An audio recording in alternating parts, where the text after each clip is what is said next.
Short hand से जुड़ी सभी प्रकार की वीडियोस पाने के लिए सब्सक्राइब करिए आपके अपने चैनल शॉर्ट हैंड गुरुजी को। नमस्कार दोस्तों, आप सभी का स्वागत है शॉर्ट हैंड गुरुजी यूट्यूब चैनल पे। आज का डिक्टेशन 80 शब्द प्रति मिनट की गति के साथ पूरे 10 मिनट का डिक्टेशन है। आप सभी लोग डिक्टेशन लिखने के लिए रेडी हो जाइए। डिक्टेशन की PDF आपको हमारे टेलीग्राम के ग्रुप में मिलेगी, आप ज्वाइन हो सकते हैं, लिंक डिस्क्रिप्शन में अवेलेबल है।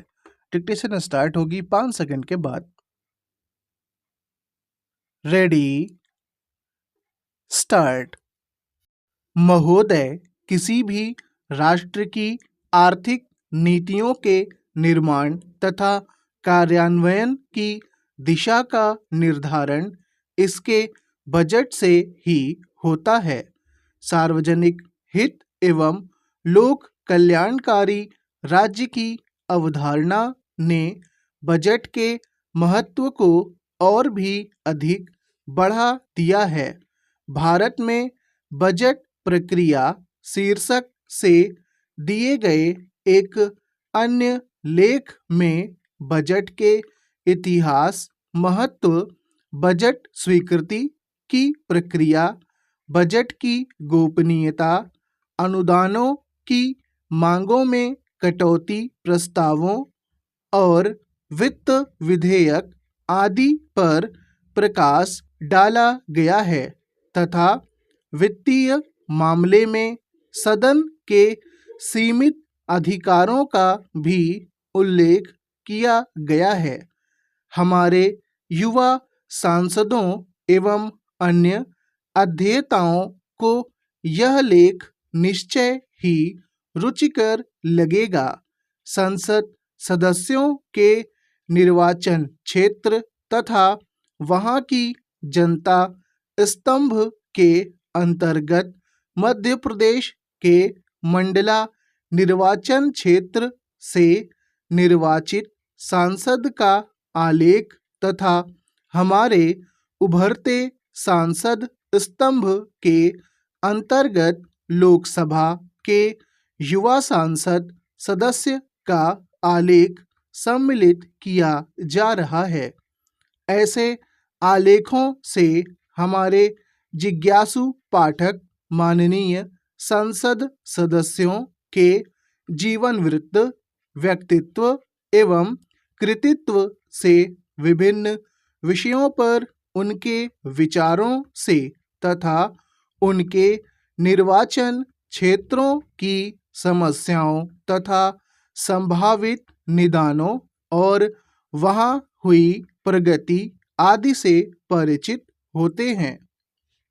उपरोक्त दोनों स्तंभों हेतु माननीय सांसदों से आलेख सादर आमंत्रित हैं। हमारा यह निरंतर प्रयास रहता है कि संसदीय पत्रिका अधिक से अधिक रुचिकर तथा उपयोगी बने। विद्वान लेखकों और जिज्ञासु पाठकों से प्राप्त होने वाले लेखों और सुझावों आदि से हमारे इस प्रयास को उचित दिशा एवं सफलता प्राप्त होती है। पूर्ण आशा है कि हमारे प्रबुद्ध पाठक और विद्वान लेखक हमारे इस प्रयास को सफलता के शिखर पर पहुंचाने में अपना सक्रिय योगदान निरंतर देते रहेंगे।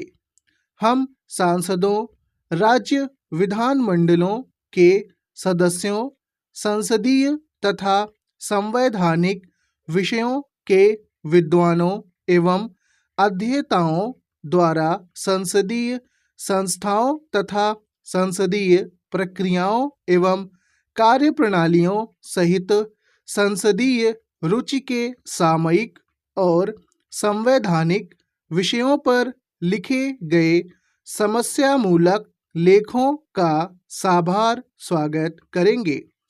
कोई भी पराधीन देश स्वतंत्र ही तब होता है जब उसके मूल निवासियों की चेतना जागृत हो जाती है, जब उन्हें परतंत्र इतनी अखरने लगती है कि वे अपनी मातृभूमि की मुक्ति हेतु अपना सर्वस्व न्योछावर करने के लिए तत्पर हो जाते हैं।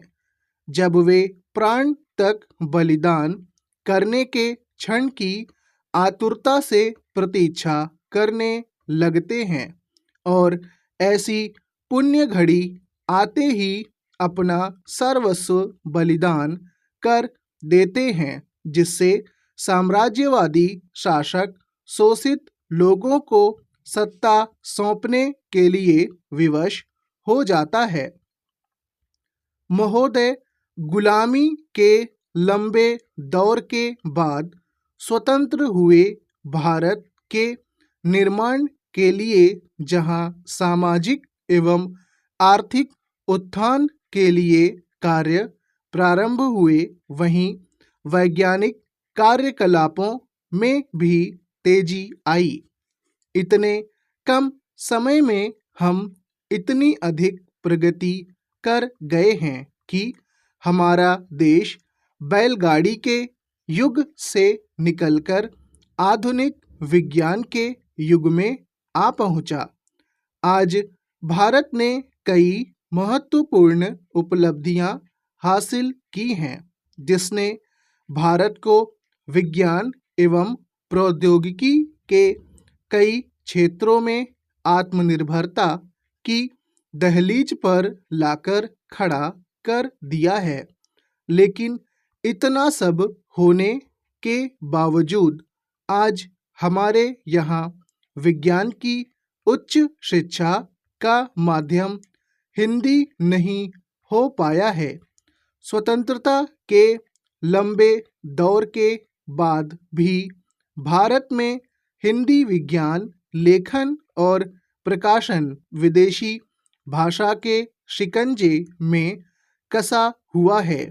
आज भारत के जिन क्षेत्रों में माध्यमिक स्तर तक हिंदी में विज्ञान विषय पढ़ाया जाता है, वहीं 40% विद्यार्थी बीएससी में पहुंचकर अचानक अंग्रेजी भाषा में पाठ्य पुस्तकें होना है।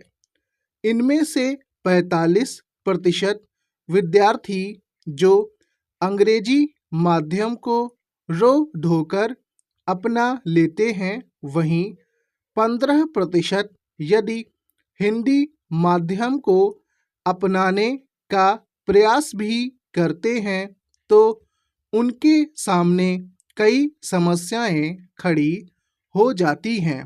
पहले तो उनके सामने हिंदी माध्यम से पाठ्य पुस्तकों का न होना या बहुत कम होना है।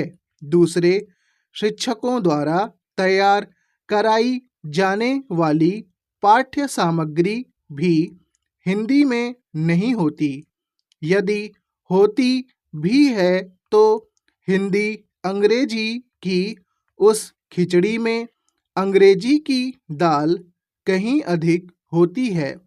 कुल मिलाकर हिंदी माध्यम से विज्ञान विषय के विद्यार्थियों की स्थिति अच्छी नहीं रहती और उनके सामने सदैव एक ही प्रश्न घूमता रहता है कि वह हिंदी माध्यम में जाने वाले विद्यार्थियों की स्थिति मात्र रट्टू तोते की बनकर रह जाती है।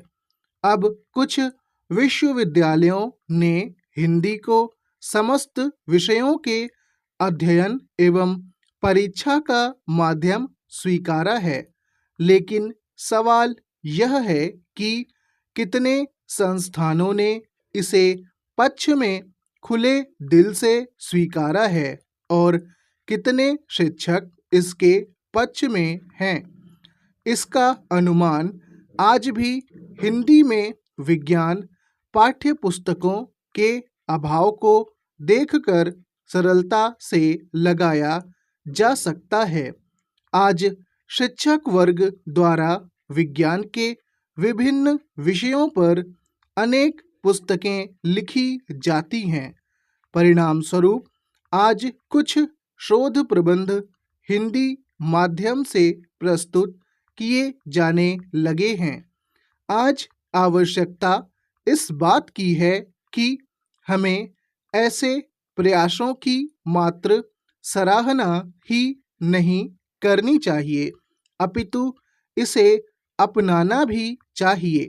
आज आवश्यकता है कि हिंदी में प्रकाशित होने वाली शोध पत्रिकाओं को बल देने की, साथ ही हिंदी में प्रकाशित होने वाले सर्वोत्तम शोध पत्रों को पारितोषिक प्रदान करने की। स्टॉप।